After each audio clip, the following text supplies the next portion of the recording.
Assalamualaikum warahmatullahi wabarakatuh. Allow me introduce myself. My name is Nur Rahmini Martisa.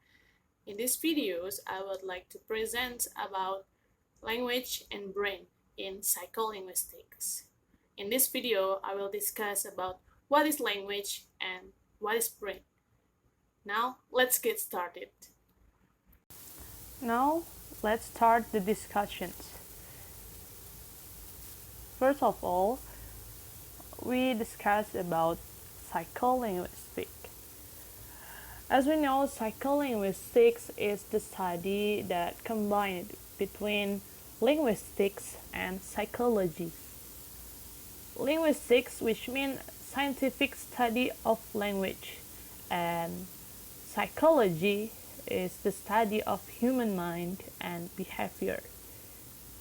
Another definition about psycholinguistics is the study of acquisition, storage, comprehensions, and productions of language. In psycholinguistics, we know there is a branches about neurolinguistics.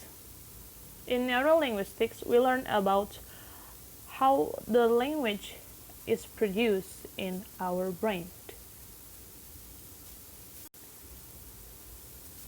Now let's discuss about what is language. Language, it could be said there is a combination between grammar, phonetics, morphology, syntax, semantics. This is the term which are built the language. And language could be defined as a symbol usage, ability to represent real-world situations, ability to articulate something new, intentions to communicate, duality, productivity, arbitrariness, interchangeability, specializations, displacement, and curricular transmission. According to Rambaugh, 1977, an infinitely open system of communication. As we use right now, language is the term that we use to communicate with others. Okay, now let's move to another slide. In this slide, you can see the picture about our brain. Especially, this is the left hemisphere of our brain. There are several parts which are responsible to produce, to comprehend the language, and another task. Okay, now we learn about lateralization of the brain. In left hemisphere, this is the place to analyze of sequences of stimuli that occur quickly but sequentially. This is the place of comprehensions and productions.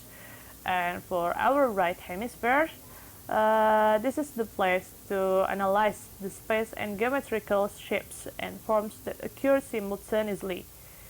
It's usually involved in organizing a narrative, such as selecting and assembling the elements of what we want to say, understanding prosody, such as rhythm and stress, recognizing emotion in the tone of voice, understanding jokes. Okay, in lateralizations, there are several functions which are different in each functions. For our left hemispheres, this is the functions of sequence analysis. This is a place where we analytical thinking and problem solving. And also, this is the place where the language is produced and language is comprehended. And our right hemisphere, this is the place to simultaneously analysis synthetic, visual spatial skills, cognitive maps, personal space, facial recognitions, drawing, emotional functions, recognizing emotions, expressing emotions, and music. Okay, next, this is the picture of our left hemisphere. There are several parts in our brains, especially this left hemisphere, that controls the speech. There are 4 parts. First is Broca's area. This area is involved in productions of speech sounds. And Wernicke's area, this is the area involved in understanding of speech. And then the motor cortex, this is the area that controls the movements of muscles. And the last, arcuate fasciculus, this is the area that connects Wernicke's area to Broca's area. Okay, in Broca's area, this is the area involved in speech productions, such as motor programming for articulations, and also this is the place involved in morphosynthetic analysis, such as inflections, structural complexity, and this is the place at grammatical refinements to contain words selected in Wernicke's area.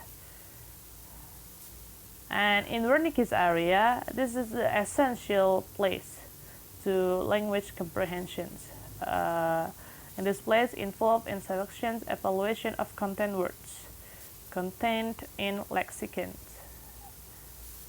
Okay, That's all from me. Thank you very much for your attention. Assalamualaikum warahmatullahi wabarakatuh.